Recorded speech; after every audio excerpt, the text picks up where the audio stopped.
Good people of Earth and elsewhere. It is I, Sarah Lane, and welcome to iFive for the iPhone. This is the show for us, the iPhone fans. Each week we'll cover 5 topics from the apps you must have to the news you must know, and we'll try to keep our earbuds untangled while we're doing it. And it shouldn't be that hard.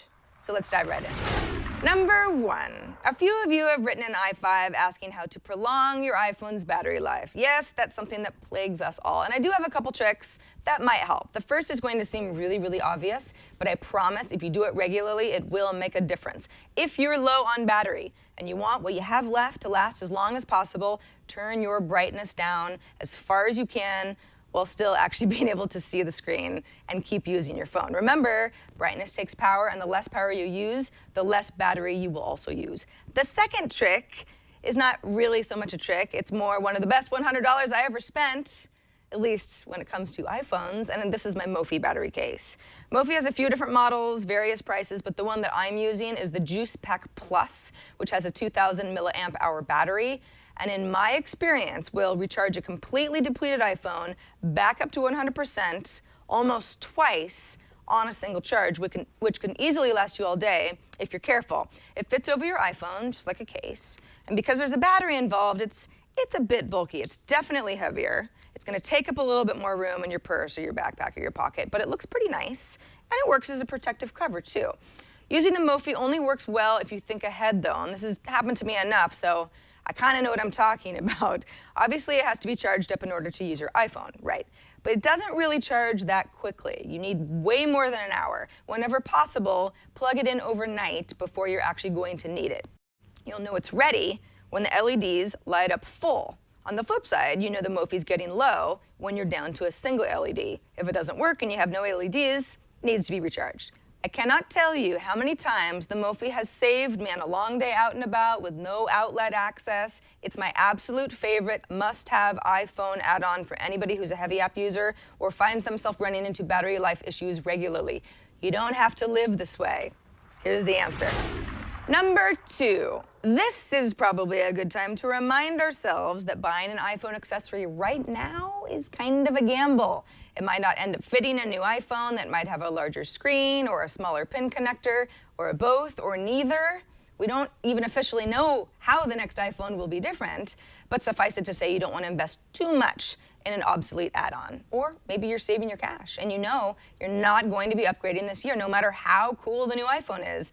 And that's why these iPhone cases I found over at Brit.co can spice up your current iPhone without breaking the bank. In fact, most of them are under $10. If you want your iPhone to look like an old Game Boy, you can do that. Or maybe a cassette case, or an OG calculator, or an ancient payphone. For a few bucks, you can change your skin to match your mood, and you'll always be able to pick your iPhone out of a lineup at a party. And if you really want to get fancy, these camera cases make great conversation pieces and also very good gifts for the geek who has it all. If you see something you like, we've got the links in our show notes at twit.tv/iFive. Number 3.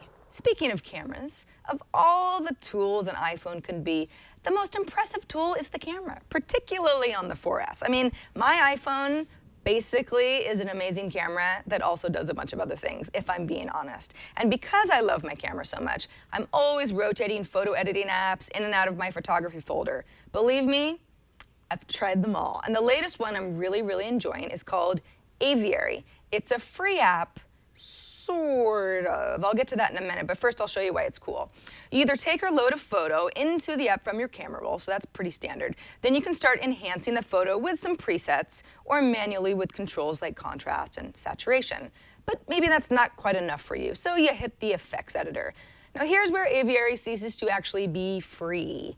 Of the 4 effects packs, only the free pack is included in the app. The rest are 99-cent in-app purchases. Now the free pack is nice, but believe me, because I've done this a few times, curiosity will get the better of you and you'll end up buying the others. So if you think of Aviary as a $3 app right off the bat, this will bother you a lot less. A big tool that Aviary has that a lot of other photo apps don't, and I'm not really sure why, is orientation, or what I like to call the horizon saver on that beautiful ocean sunset. Unless you have incredible balance all the time, there's a good chance that you've got some of those photos in your camera roll that are darn near perfect, but slightly askew, so very helpful to have a fix like that built in. And then finally, a couple of silly tools that sets Aviary apart. You can add stickers, you can draw something, you can overlay text. And by the way, you can reorder all of these tools inside the app depending on what you use most. Share directly to Facebook, Twitter, Flickr, or Tumblr with a caption, or you can send to Instagram or Camera Plus to edit further, or just back up to Dropbox. One thing I have noticed, Aviary is a little crashy on my iPhone. I would not call it a deal breaker for an app that starts out free, but they do have some bug fixes to tend to.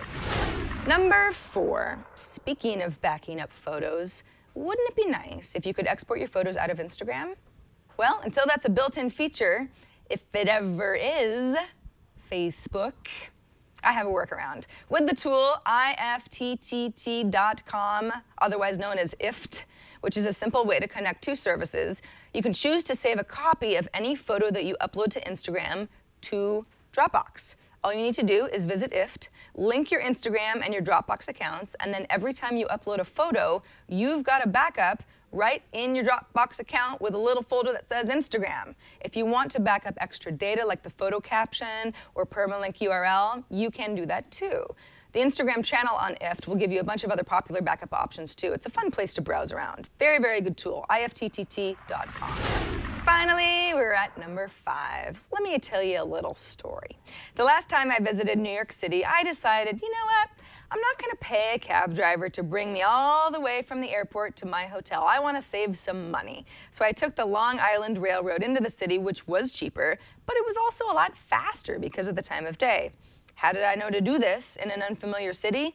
An app called HopStop, which works in a bunch of US, Canadian, and European cities, not just New York. So here's what you do. You enter your start and ending address. You can use specific numbers, landmarks, airport codes, etc. Then you tell HopStop how you're willing to travel and when. By subway? Maybe you want to take a bus? Do you prefer to walk?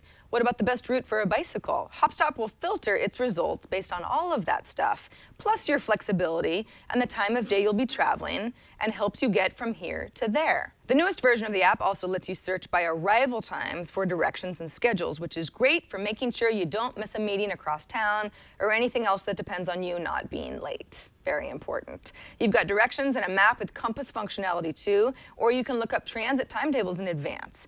HopStop includes high-res transit maps for a few cities, not all of them, but some of the big ones, and I assume more are coming. And if you've got that friend or that family member who just isn't going to use HopStop to make their lives easier, we all know those people, you just can't convince them, just do it for them instead. Look up their route, and then you can text or email the info to them straight from the app.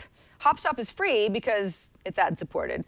The ads are a little annoying, but for somebody like me who uses it as a tool every so often, it feels like a pretty fair trade-off for good information. You can check out HopStop.com and see if your city, or a city that you'll be in soon, is covered. Oh, and one more thing.